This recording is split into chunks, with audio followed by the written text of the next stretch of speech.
Et à l'international maintenant, 6 jours après les frappes américaines en Iran, une question demeure toujours. Les sites nucléaires ont-ils vraiment été détruits?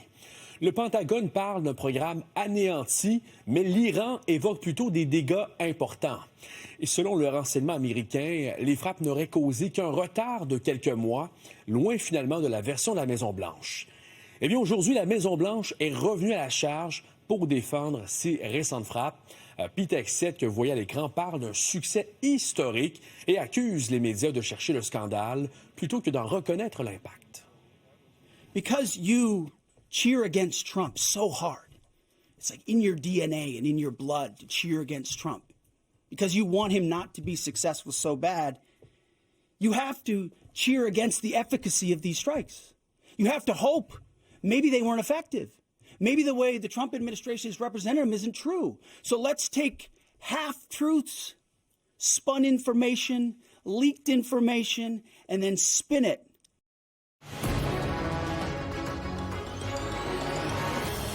Et pour réagir à ces plus récents développements, Stéphane Bureau est avec nous ce soir. Bonsoir, Stéphane. Bonsoir, Adi.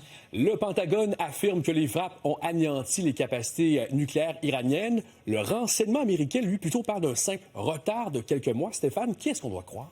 D'abord, il y a plusieurs organismes qui font du renseignement aux États-Unis. Ils sont souvent en compétition, donc il y aura plusieurs versions peut-être de ce qui s'est réellement passé. Il est très tôt pour tirer des conclusions, à moins que les Américains, et je soupçonnerais davantage les Israéliens, soient suffisamment infiltrés chez les Iraniens pour avoir des gens sur le terrain capables de nous renvoyer une image plus claire de ce qui se passe. Par ailleurs, le Pentagone n'a pas dit ça aujourd'hui. Le général qui accompagnait le patron, Peter Hegseth, disait « Nous, on est contents, c'est une opération militaire réussie. On laissera au renseignement le soin de décider si oui ou non on a atteint nos objectifs. » Politiquement, on peut le comprendre. Donald Trump disait que c'était l'opération militaire la plus complexe, la plus réussie de l'histoire des États-Unis. C'était aujourd'hui aussi le discours de Peter Hegseth qui disait la plus complexe, la plus extraordinaire en capacité qu'on a eue à leurrer l'adversaire. Donc, c'est comme si ce qui s'était passé pendant la Deuxième Guerre mondiale, c'était de la petite bière à côté de ça.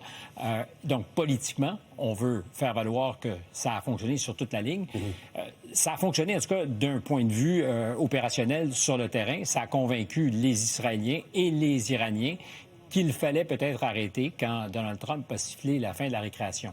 Sur le programme nucléaire iranien, je pense que rien n'est pour toujours arrêté.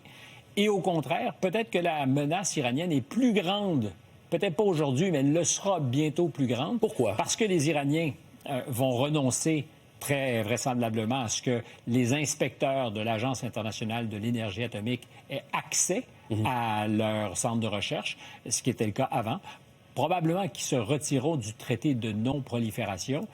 Et on disait que la décision, quand je dis on, le renseignement américain disait que la décision politique de passer d'un programme nucléaire civil à un programme nucléaire militaire avec objectif de créer des missiles équipés d'une bombe atomique, cette décision n'avait pas été prise. Aujourd'hui, on peut faire le pari que les Iraniens, après les événements, ne feront certainement pas confiance aux Américains pour négocier quelque chose, aux Israéliens jamais, mais peut-être que cette décision, ils vont vouloir la prendre, se disant que la seule manière d'avoir une force de dissuasion, c'est de détenir l'arme. Est-ce qu'on n'assiste pas, Stéphane, en ce moment, à une bataille de mots qui est carrément devenue plus importante que les faits sur le terrain?